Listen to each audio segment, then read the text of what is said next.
Parmi les projets d'urbanisme qui impacteront notre quotidien pour de longues décennies, Rives Vivantes n'est pas des moindres. C'est pour cette raison que nous souhaitons attirer votre attention sur au moins 3 points.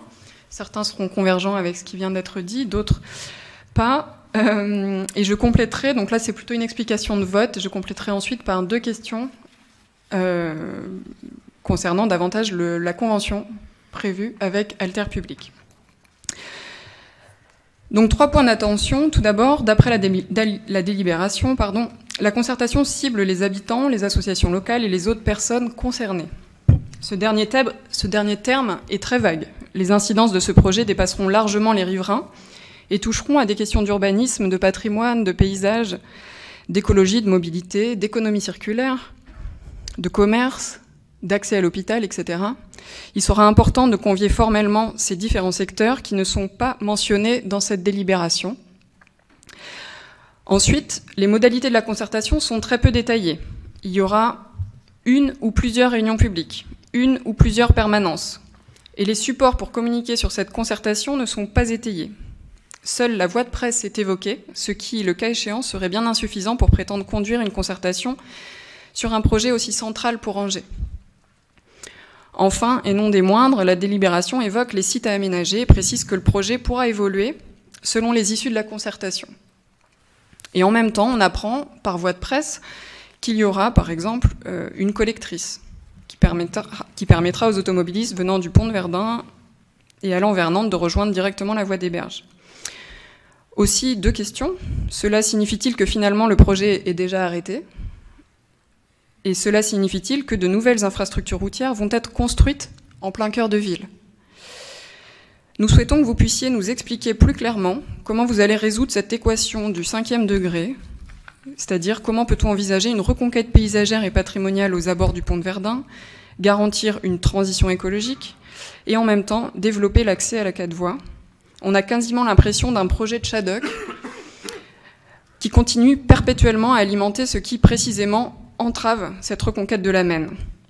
Car la modernité des années 70 ou 80 était de construire des autoroutes en plein cœur de ville. On disait à l'époque que c'était très bon pour le développement économique. Mais la modernité se démode très vite et tout le monde s'accorde aujourd'hui pour dire que cette saignée autoroutière était une grave erreur. Les voies des Berges restent un problème insurmontable pour la reconquête de la rive gauche de la Maine. Il est clair que ce n'est pas un problème facile à résoudre. Vous en conviendrez.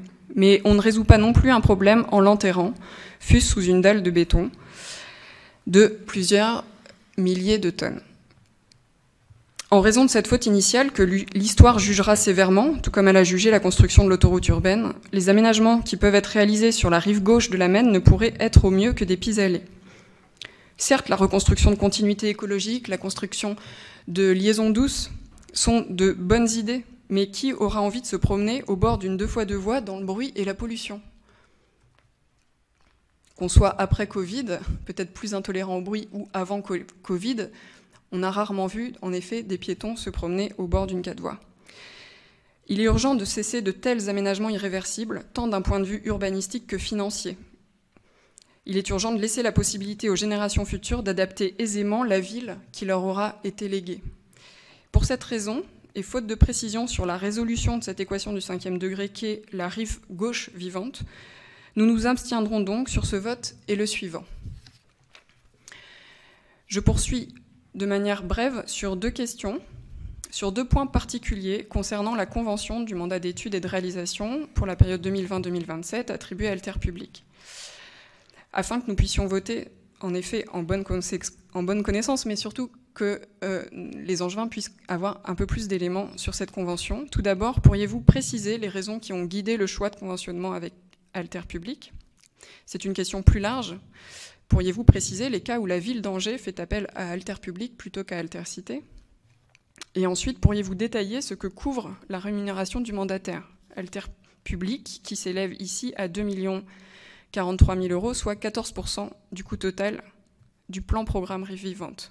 14% constitue une rémunération très conséquente qui nécessite à nos yeux davantage de précision. Je vous remercie.